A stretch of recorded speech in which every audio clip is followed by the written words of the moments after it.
Hi, I'm Beth. I'm a mum of 2 and I help people to make their money go further, but I have no idea about investing, so I'm here to ask Abby some questions today. Fabulous. Okay.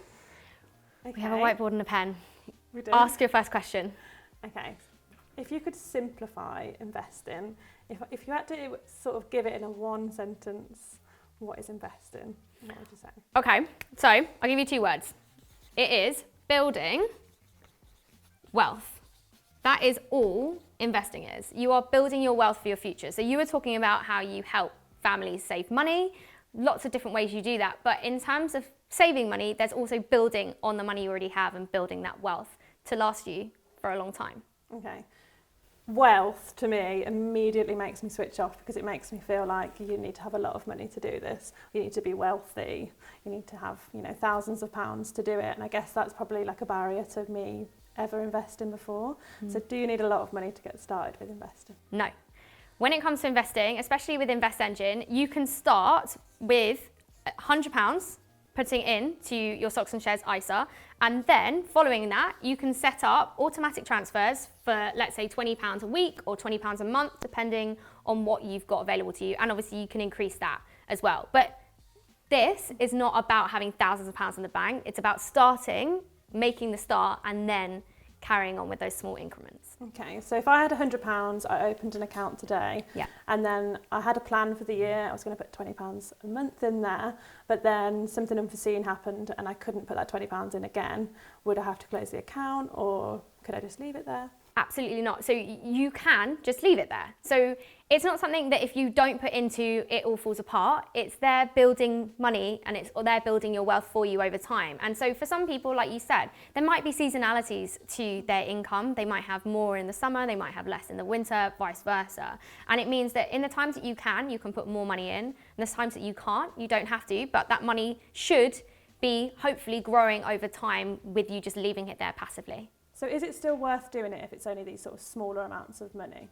Yes, and especially if you're starting early, because these small amounts of money exponentially increase over time through something called compound interest. And yes, it might seem small, but you and I both know if you are starting with just a good habit of £20 a month, that builds up very, very quickly. And as and when you can increase this to adjust to what you're able to put in.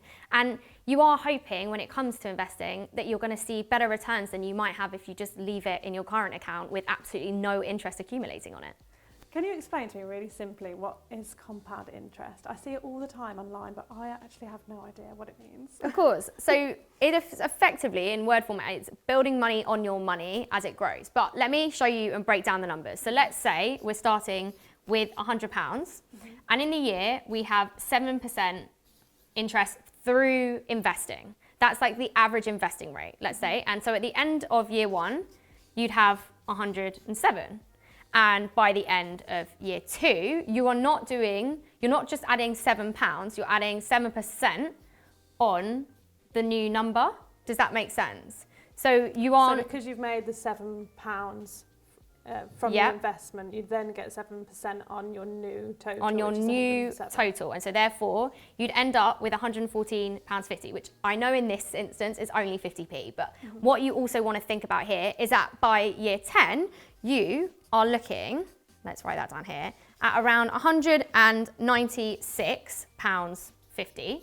And so you're almost doubling your 100. And this is excluding the fact that you're most likely not just going to leave £100. You're going to put £100 in on month 1, maybe £20 on top of that, or £100 if you have the capacity. And so this 7% compound interest, you can then also add on all the other amounts of income that you're putting on top of this. So this is literally, if I put £100 in today, forgot about it for 10 years, and then had another look at it in 10 years' time, I could expect to almost double because of compound interest. That is the beauty behind compound interest. And also, there's something to think about here is obviously this is just on £100, but if we times this by 10, you'd be looking at much higher numbers. So I've always put my money into a savings account. Obviously, the interest rates seem to be quite good right now. Is 5% sort of what you'd normally expect for a savings account, or is that really good? So right now is what we're expecting, but it's not always been the case. And there has been a long period of time where we were seeing interest rates of 1%. And it's because of something called inflation. So prices have risen across a whole basket of goods over the last year, and it's causing inflation to increase, so the price of goods going up. And what the Bank of England do, who can therefore affect interest rates, they decide to put that base rate at 5.25% at the moment, which means that effectively they're lending, so how much they lend to the banks that we all use is at around 5.25%. So our high street banks will offer between 4 and 5% because that's what they're being lent to at that rate. The reason that they are increasing interest rates is because they want to incentivize us to save right now and not spend, because spending is what can increase inflation. So by spending, we drive up the prices of goods. But it's not always the case. We will have times in the economy where spending is low and inflation drops, and they might decrease the Bank of England base rate to incentivize spending and boost inflation. It's kind of this balancing act that's constantly happening. But right now, the 4 and 5% interest rates that we're seeing, whilst great for saving, is not always the case and can come back down. And that happens throughout the economy throughout time. So let's look at this historically. If you just left your cash at a certain amount over time and didn't do anything with it, you would see possibly flat, if not reducing because of inflation. If you put it into a savings account with, let's say, anywhere between 1 and 5%, you might start to see this. So your money will start to make money over time. However, historically, when it comes to investing, what you'll see is it do this. So it will make more than you'll be getting in your savings account historically. But obviously, it's really important that you look into what's happened in the past and where you're investing it as well. So in short, investing gives you the opportunity to do more with your money. Okay, so it still brings me back to that image of like Wall Street where you see like a room full of men on the telephone doing stocks. That's what I think about when I do investing. So is that what you're talking about here? You don't need thousands of pounds. Like, you can start with £100 in the account, set up those automations of £20 a month if you want, or even £20 a week, and slowly increase over time. But you do not need to have a huge amount to even start this journey. So if somebody like me has no knowledge about stocks and what stocks we should be buying, where would the best place be to sort of get started? Do you need to learn lots of things before you begin, or is there something that can help? I would say there's a few tiny basics to just be aware of. So for instance, the jargon. The jargon can be really off-putting for so many. For instance, like stocks and shares. They actually mean the exact same thing. You can have a stock in a company and a share in a company. It's the exact same thing. It's just jargon. ETF, ETF stands for Exchange Traded Fund. And there's so many other acronyms like this that put people off. And so just giving yourself a tiny bit of education on some of those jargon that you can pick up through like websites. You can have a look on Invest Engine's education series. There's so many places for you to find that. And then just start.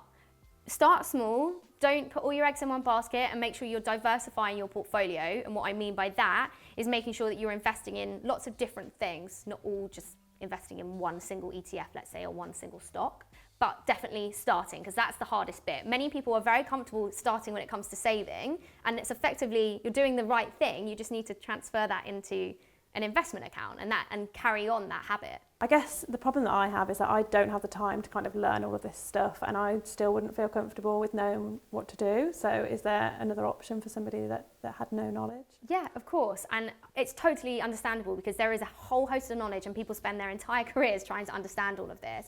And those people actually can help you, because they are looking after what's called managed funds. And especially with Invest Engine, you can pay a small fee of around 0.25%, and they will manage the fund for you. So they will take your money and invest it into places they think that they're going to get you the best return. And that might work really well for you, because actually, like you said, you don't want to pick up a certain stock. You don't want to have to do the research, but it's their professional job to do it for you. So yes, that would be what would be on offer, which is a managed fund. And you can have that in your stocks and shares ISA. And all of this can take just minutes, just like setting up a bank account. So tell me, why haven't you invested up until now? What's stopped you? I think it's really intimidating as a woman. So I'm a 28-year-old woman. Nobody in my family has ever invested before, so it's not something that was taught to me through the family, and it was never covered at school. So, like I said, investing to me really feels like a room of men sat on the phone, like buying stocks and shares, and it being quite like a hustle and bustle environment that typically a woman wouldn't sit into. So honestly, I wouldn't even know where to get started. It feels very risky to me. And I guess I've never been taught the fundamentals of what all of the jargon means. Yeah, I would agree with that. Obviously, the lack of education at school is a massive reason why we end up with not only the gender pay gap, but the gender investment gap. There are statistically fewer women investing than there are men. And unfortunately, it's really sad because these financial products set up by men for men and will continue to do so if we don't start investing as women and start kind of being in the circles where these things are happening, which is really, really important. It's becoming easier now than ever because the user experience on the apps is actually really seamless. They should be breaking down all this jargon now so it doesn't feel intimidating. And hopefully, the one thing we have learned is there is nothing you need to do with Wall Street. You do not need to ring them. You definitely don't need to do anything when it comes to buying a share by calling anyone up. You can buy it in the app or on the website just as easily as you would buy clothes and put it into a cart and put it into your portfolio. That is how simple it's meant to be. And that means that the boundaries for women investing are much lower now because you can invest with a small amount of money. You can set up that automation because, especially for mums, you know, time is not on their side, and doing something that is happening automatically for them is an absolute win. And that's what we need to encourage. Can we not only say, right, start investing, but just set up the automatic transfer and then it's just happening for you and you don't need to worry about it. That's what I think is a really important thing for mums when it comes to this. So tell me, do you have a pension? Yes. Right, so you are an investor. So pensions are investments, which is this common misconception that people have. They think that this money is just put into a box and it just arrives to them once they hit retirement. But all of this pension money has been put into a fund and it's kind of accumulating wealth by being invested. And your pension money is being invested on your behalf. And that's why it's really important to be aware of, because if you, for instance, decide to start setting up your own pension, you could think of things like a SIP, a self-invested personal pension, which gives you the opportunity to invest that money yourself, but also just be aware of your historic pensions, where they're sat, where they're being invested, because they are investments. I guess actually hearing you say that like a pension is an investment, that almost makes me feel more empowered to invest because I already am doing it, but I guess I just, you know, it doesn't feel like an investment. So. Exactly, like we talked about before, it's effectively just your own managed fund. Someone else is organising it for you. That's all those pensions are, just being organised by someone else. Thank you, that has really helped me to kind of get my head around it, and it feels more achievable for somebody with a smaller amount to invest and not have to ring up Wall Street to buy a stock. Oh, I'm so glad. You know, so it's easy and achievable for normal people to do. 100%, I'm so glad I could help.